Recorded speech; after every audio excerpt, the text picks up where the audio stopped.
So my guest today is Ryan R. Sullivan, CEO of podcastprinciples.com. So for the past 3 years, Ryan has dedicated his life to podcasts. After losing a podcast guest to a car accident in 2019 and then meeting Gary Vee the same year and learning from both experiences, Ryan made the decision to help other people launch podcasts. He began Podcast Principles in 2020 and has helped over 40 creators to launch their own shows since then.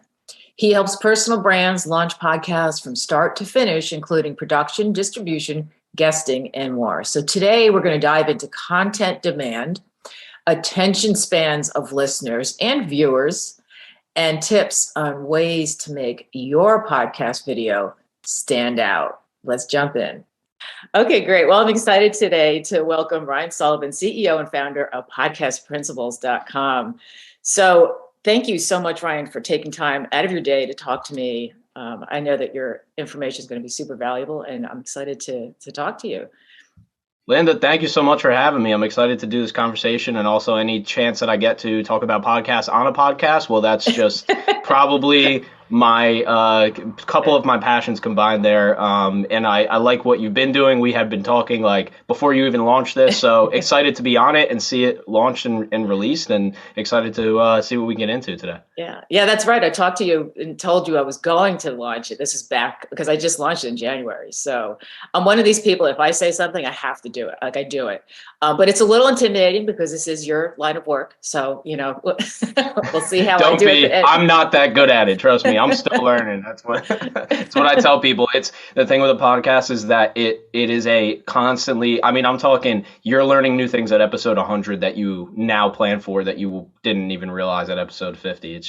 It's continuing, never ends type of thing. Yeah. And then you look back at what you did at the beginning and you're like, what was I even thinking? Like, this is so bad. Right. I do that for YouTube videos. Yeah.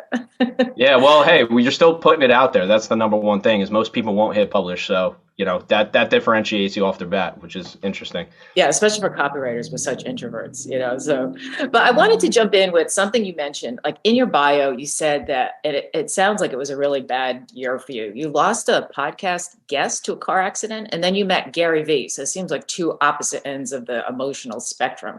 Can you talk a little bit about how those situations brought you to where you are now?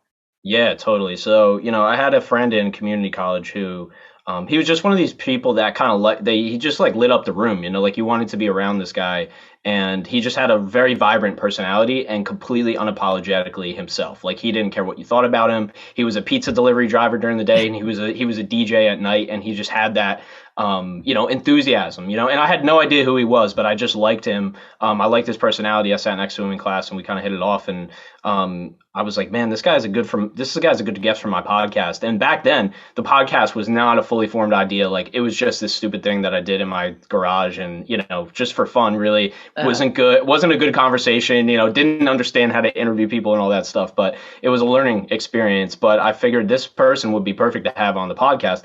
So I invite him, he comes, his friend comes with him, and they were like best friends. So it was a really cool experience, and it was just a fun podcast. And I didn't really think much of it, but we all had a good time. It did pretty well in terms of like the views that I was getting at the time. So it was just a fun show. And then the next year kind of came around, and I was planning on having him on again because he was getting way more into DJing and like doing it at a higher level, and he was really kind of excelling in that.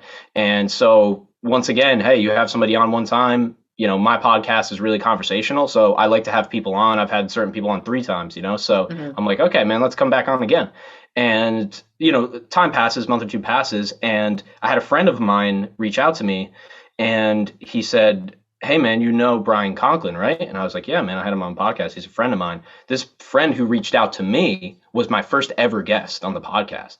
And he knew Brian, who was probably guest number like 9 or something like that. So I said, yeah, man, like I had him on the podcast. We've been friends for like over a year now. And he let me know that he passed away tragically in a car accident. And this friend of mine we were all into music, cars, and business, like that was our traditional kind of young in your 20s guys, things that you love. So we were all into that. We all had we all were into cars and like driving fast and all that stuff and those reckless things you do when you're 20. But Unfortunately, that took him away from us. But what that did do was it solidified in something in my mind that I never realized before, which was that the podcast or whatever you're doing, if you're involving other people, it's almost always bigger than yourself. And you can't predict what that's going to become later on, right? So, when it came to Brian and like that experience, that day I stopped everything I was doing, and the only thing I could think to do was release a video clip from the podcast to at least like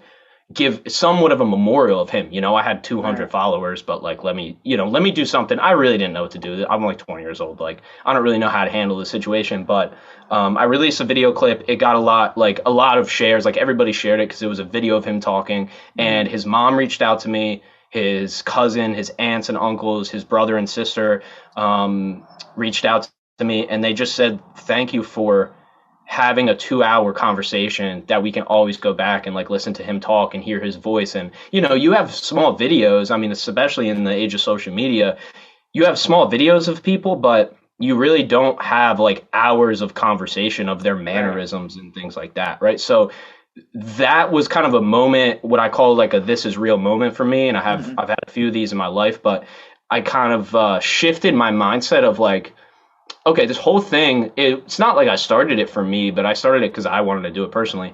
But like, any time that you put something out there and involve other people, it ends up being always bigger or always something different than what you originally intended. And the universe is going to let you know Right. the real value of it, right? So from that day on, like, I really just kind of pivoted my view of what I was doing. I didn't think of that episode as a stupid podcast that I did when I didn't know what I was talking about. I thought of it as a kind of way to remember my friends. So, and for Yeah. his family, especially, right? Because I didn't grow up with this kid. I was only friends with him for a year or two. So that happened. And I kind of was in this mode of, I wasn't really releasing the podcast. Like, I was kind of in a in-between stage. And later that year, to touch on the Gary V, meaning Gary V, later that year, a friend texted me and he said, "Hey man, I'm on Gary V's wine texting list. He's going to be at this liquor store in New Jersey and he's doing a meet and greet. Do you want to come with me?" And he knew I was the biggest Gary V fan from day one. Like, I was the dude posting Gary V when nobody knew who he was. And they were Yeah. like, "Why are you posting this guy?" Right. So yeah, we ended up going to the liquor store. It's like 45 minutes from my house because I'm in New Jersey. And I remember I waited in line I said, I know, we were like predicted. We're like, he's going to be right there. There's a stack of his books. Like, it's in his dad's big liquor store. I Uh-huh. started talking to his dad in the parking lot. Like, it was all cool, like grassroots stuff going on. And we waited in line. And then his assistant said, "Sorry, guys, like, you could take a picture, but if you want to ask him a question, you got to wait in line again." Now the line is 3 times longer because we got Wow. there 2 hours early so we could meet him first.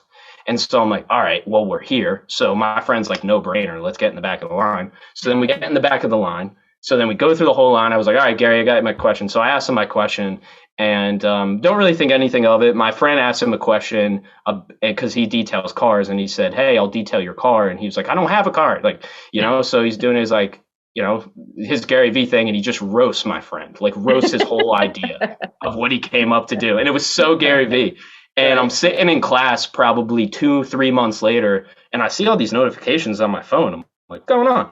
So I check my phone and I go out in the hallway, and his team posted the video of me asking him the question. So Oh, it wow. was wild on his account. So it has like 900,000 views now. And I went and replied to every single comment, and just was in the DMs, just Gary V approach.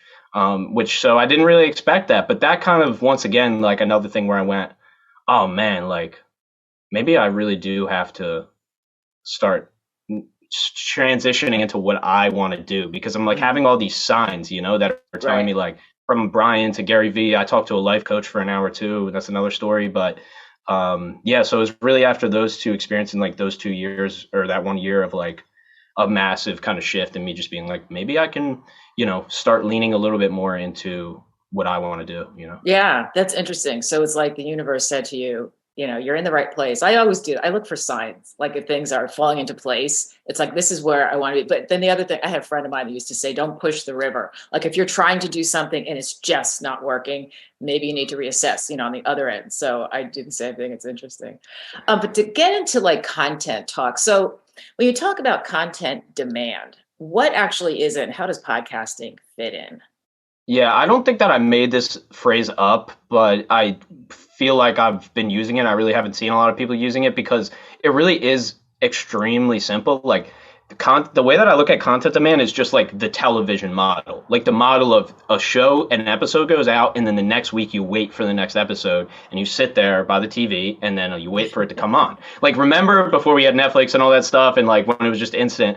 So that's how I look at content demand. Like I guess my definition of it is basically, so you think of business demand, right? Everybody says demand generation. We need to generate demand. We have to have a waiting list of people to buy our stuff or whatever it is. Why not have a waiting list of people to wait for your next podcast episode to come out? You know, that, and those aren't, I'm not saying those are customers. I'm saying that's an audience. Like as a business in your marketing, you can create things that people actually wait for and that they want to see, rather than just releasing random information on a non-predictable time interval, right? So I just look at content demand as building an audience of people that actually want to consume your content regardless of what you're selling, basically. Yeah, and that makes total sense. So it's like on LinkedIn, they say you should always post at the same time every day, which I try to do. I mean, I post in the general hour, but it seems like people do, kind of follow. If they follow you, they will be looking out for that. And it's one of the rules I can't seem to adhere to. But do you post the same time every day? It's much within probably like 30 or 40 minutes. Like I usually try to post at 8 a.m., but some days it might be 8:20 if I'm doing a video, and other days it's 7:55. So yeah, I've found that in my experience, like it doesn't matter the time as much. Like for me, 8 a.m. I will say is a big difference than 11 a.m. But for some reason, 8 a.m. and 2 p.m. were like not much different in terms of the reach of my posts. So I think that there's like I think it's a good rule almost for habit forming that you should post at the same time every day. Yeah. But in terms of like the algorithm, I think you could probably post at 8 a.m. for a week and then post at 2 p.m. for a week, and you might see similar results. But yeah, I try to do it more as like a habit on my end, honestly. Yeah, so it's sort of like working out. Like you just want to be able to know that, I mean, for me, it's like yesterday, I just had so much going on. I didn't post till like 4 p.m. And the other thing too is what time zone are we talking about? Everyone says 8 a.m. We're all over the world. I mean, what time zone is that? It's supposed to be East Coast? I assume it's East Coast because usually that's what. Yeah, for me, it's East Coast, but I totally accept the fact that I'm not reaching like a quarter of the audience, probably because of their time zone, which is a factor. Yeah. Which posting twice a day might actually, quell that a little bit. I did that yesterday or the day before. I don't know, but that's why I'm kind of all over. I try to post between 9 and 10 o'clock, but this is also, I'm on Arizona, so like Pacific time. So I don't know where everybody else is, but I just do it. I'm pretty consistent and I hope for the best. And I get a lot of engagement. So I guess no, you're supposed to do well. Yeah, definitely. And there's a point where it's like there's no rules really, like people just gurus and LinkedIn gurus and stuff just tell you stuff, and then people are like, oh my god, it's like scripture. It's like, no, what if when you do it differently? I'll test something. I just had this, my friend of mine, Luke Matthews on LinkedIn. I had something, I said, listen, I don't engage before I post, I just post. And I tried engaging before and it didn't change anything. And he went, I tried not engaging before and my post bombed. And I'm like, okay, so we're both right or wrong or something. It's like, there's really no rules, Yeah, I try to comment for about 15, 20 minutes, sometimes longer, and then I'll post something because I find it does seem to get more engagement. I don't know. I heard that, and that's easy enough for me to do because sometimes I get ideas from whatever comments I leave. So, because I don't really plan things out. It's the other thing. I don't, everyone's like, oh, you need to plan out what your topics are. It's like every day I have something else in my mind. Like I never am at a loss. So, that's a good thing, I guess, when your mind is all over the place. but there's a lot of talk about attention span in social media, even like with what I do with copywriting. It's like long form copy versus short form. So what do people typically get wrong about that? Are there any rules about attention spans, and what do you think about that? I just think that you have TikTok and things like that where people are like short form, everybody consumes short form. And what about Netflix? Netflix has movies, people binge stuff for like hours. Right. Like, so I just don't believe, like, sure, you can tell me scientifically that attention spans are getting shorter, but that has no bearing on how I release my content. Like, and I don't think it should have any bearing on really the content that you make in the way that you shouldn't be like, I was going to do an hour-long podcast and now I'm going to do it for 20 minutes because I think attention spans are getting shorter. Well, okay, is the 3,000 people in your audience, are their attention spans getting shorter? Like, and by how much? If you just dig a little bit deeper, it really just doesn't seem to make sense. And the fact that people have no problem listening, the biggest podcast in the world is 3 hours long. Joe Rogan, and is it? Yeah, I would say, and arguably like top three, I guess you could say. Yeah, so I'm referencing Joe Rogan, and then there's top 10 podcasts that are 2 minutes long or 5 minutes, or there's TikTok videos that are 6 seconds that get 20 million views in like 2 hours. So it seems to me that to say attention spans are getting shorter means you should make short content.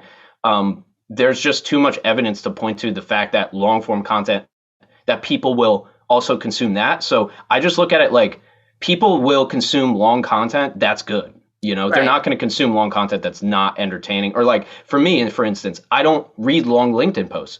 Mm-hmm. I just don't like to. So I just keep scrolling, but somebody else will, and you shouldn't make content just for me, so that's kind of how I look at the attention. I try to mix it up, but the thing even with copywriting, I mean, one of the things that I do is when, writing a landing page is accommodating different types of decision makers and readers. And so it would be, long form, you see these sales pages that go on forever, but if somebody gets to the page, you just want to skim, you want to have those crossheads and subheadings that pop out so they can just jump from one to the other. So, a good post, even on LinkedIn, should be kind of like that. Today, I did a shorter than usual one because sometimes I'm a writer, so I go on and on sometimes, and I go, wait a minute, a few bullet points might help this out, But yeah, I think if it's interesting, they'll read it and they'll listen to it, Even now that TikTok, it'll be interesting to see on TikTok how I think the length they're allowing 10-minute videos now.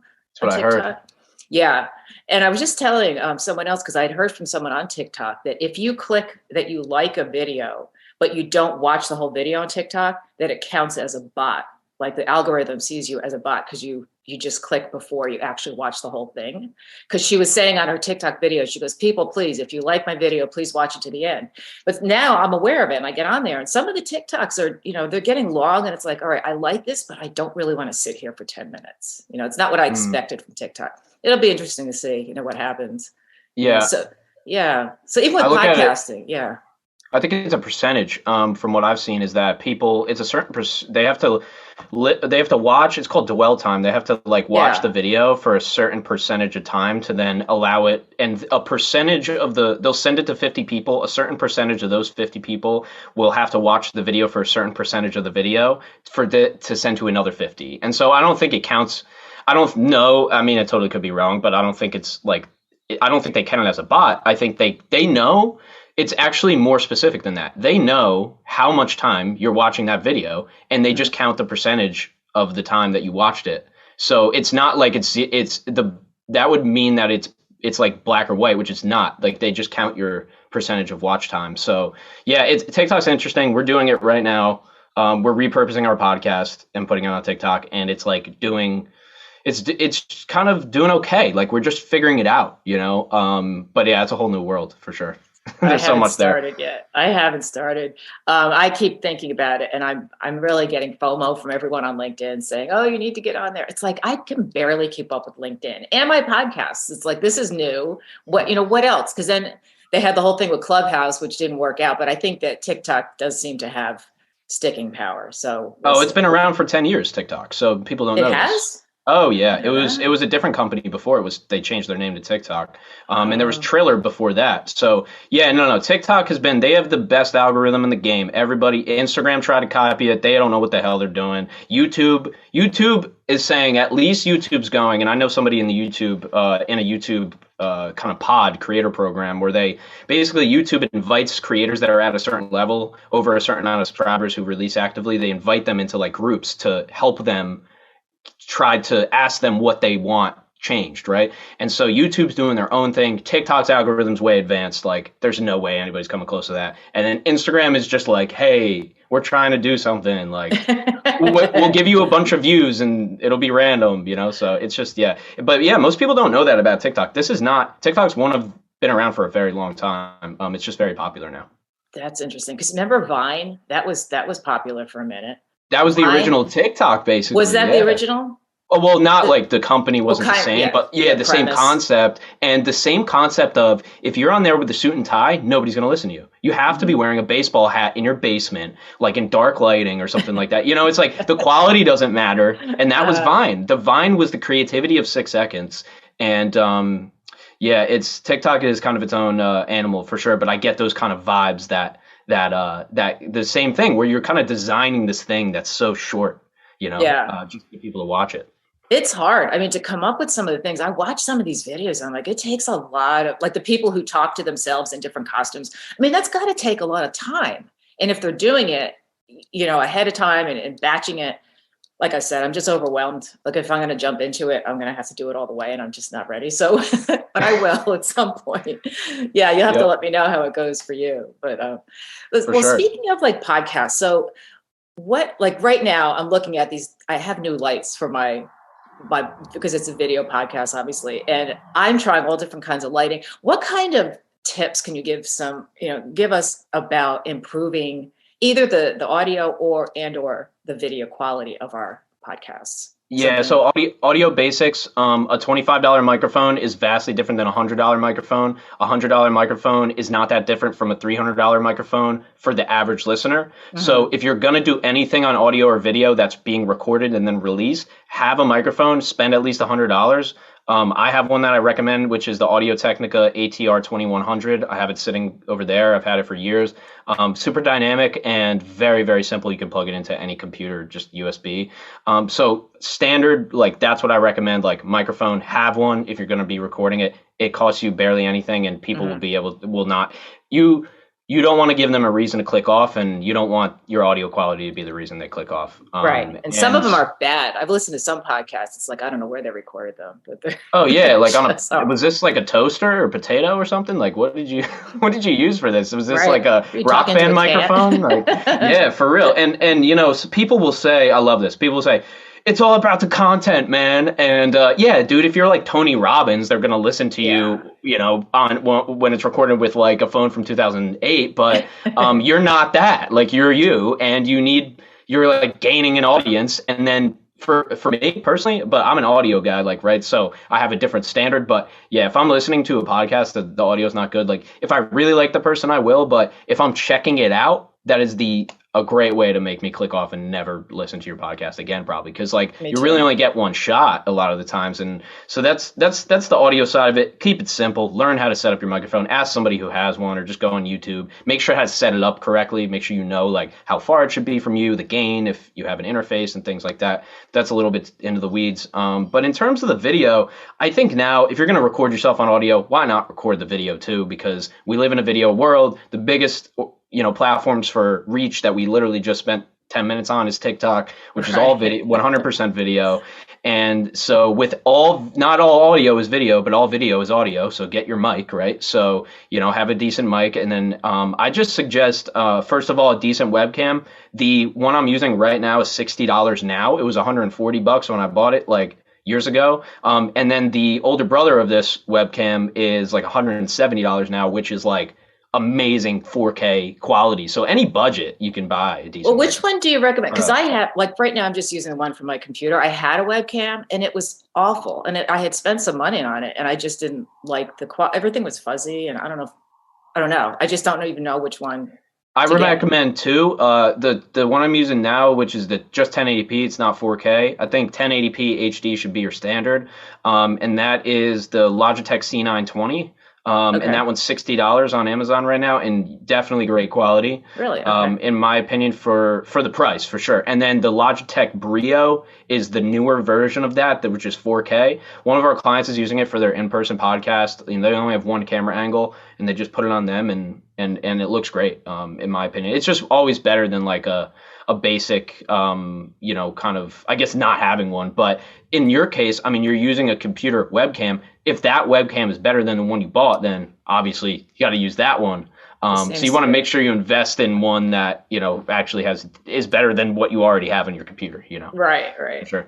That makes sense. And what about, you and I talked about this before about a backdrop. So you have your logo behind you, and I had a blank wall, which people say, I get mixed reviews. Like somebody had said to me, oh, you want to have the blank wall because it's easy to edit. I found it really boring. So I put up a bunch of artwork. What are your feelings on that, having a background?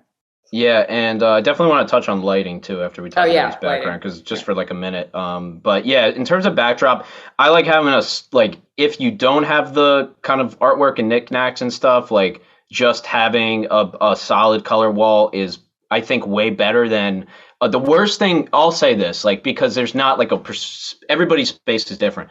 Just don't have light behind you. That's the only thing you have. That's my only rule. Just don't have any light behind you and only have it in front of you. And like, this is the difference for people who are on video. I don't know if that made a big, but this is when I turn my light off, right? Like that difference is kind of crazy, and only from just having a proper lighting source. But yeah, in terms of backdrop, I'd say a solid wall, or have something like this. Like, we actually, now that you asked me about this the other day, I'm actually going to be selling these things because we have a distributor now who we're talking to be able to sell them, which is really cool. Oh, cool. Okay. Yeah, and I can use it for events. This is the highest like quality material and stuff like that. And I don't know all the details on like, fabrics and stuff like that, but that's a route to go. But I would say just make sure it's not too busy. And also just the lighting, I think, is ideal. But you don't, like, we've seen these Zoom memes where people are like, have their entire laundry behind them and all that stuff. So, and totally I can see, that happening. So that's kind of one of the obvious ones. But yeah, I think the lighting is the biggest one for video that people don't normally get. And so if you don't have a ring light is $25. People, like, just go on Amazon and get a ring light. If you have no light, use a lamp. I've used a lamp before. I've used a work light. I've used anything that I had. But if you have nothing else, be in front of a window. That's a great way. Natural light, nothing. Ask a photographer on the darkest day of the year with the most clouds. There's still natural light is still one of the best light sources. So yeah, I have a friend that does photography, and during COVID, she took everything online, and she was actually, like, most of the pictures I post on LinkedIn are just selfies that I did through her course. So we had the remote clicker. In fact, on some of them, I didn't hide the clicker. You could see it in my hand because she would say, you got to hide that thing. But she was doing, it was ingenious on her part because she was doing these classes through the computer. So we have to set up our computer. She had us do a backdrop. And she would guide us into different poses and bring your shoulder down and do this. And so a lot of the pictures that, I took a whole bunch of them. And it was about 8 month course.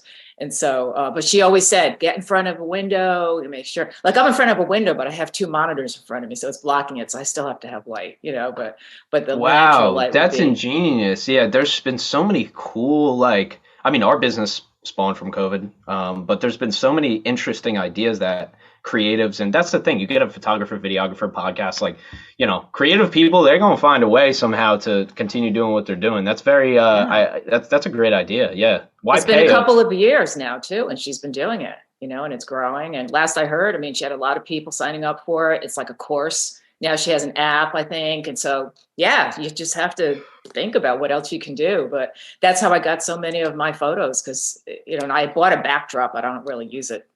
Except for those pictures, but I have it. I know what to do with it. Now I have her app. I can just do it on my own, so, but yeah, natural lighting was the key. She always said to us, get in front of a window. So yeah, that's awesome. Was there anything else you wanted to talk about as far as making sure that you have like a podcast that really resonates with people? Yeah. I kind of have a feel for your audience, and I think it's kind of the, more business focused and B2B rather than some guy like sitting in his basement or something like that. So, in that case, you are dealing with people that really intimately understand what they're doing, right? They're experts probably in some form of whether it's marketing or whatever, but you got to think about like, okay, how many B2B marketing podcasts are there, or how many B2B sales podcasts are there, or how, but there's not a lot of B2B sales podcasts for the HVAC industry, or whatever, right? So I think when it comes to this arena of podcasting, the kind of business focus, I think being as specific, like take your pool of your most specific customers, like the biggest pool of them, and then just angle it towards that, would be my advice. Because I think like a lot of podcasts maybe will try to do it all, or they'll try to have they'll have like a goal and then they'll add so many other goals because they want it to be all of their marketing or something like that, or they're putting all their eggs in one basket, right? So I think especially in the landscape of like there being I don't really even see these other podcasts as competition. I'm just looking at it from the lens of, hey, how can you differentiate yourself off the bat? And so, which I think you're doing a really good job of that, where you're not like, this is B2B marketing, it's all just B2B marketing. Like, how can we tie it into these other industries, whether it's podcasting, right, or sales or whatever it might be? So kind of taking that similar approach of maybe going a little bit deeper on the topic or something like that when you're thinking about a podcast for your company or for your brand, right? Comes back to content demand. Why is somebody going to come back? Well, they're going to come back because the top 5 people from this very specific niche of B2B roofing company marketers, right? Or something like that. Something that nobody else really has access to, right? So that's kind of how I look at it. Like, I'm really in the personal brand realm. And that's really like most of the podcasts I work on.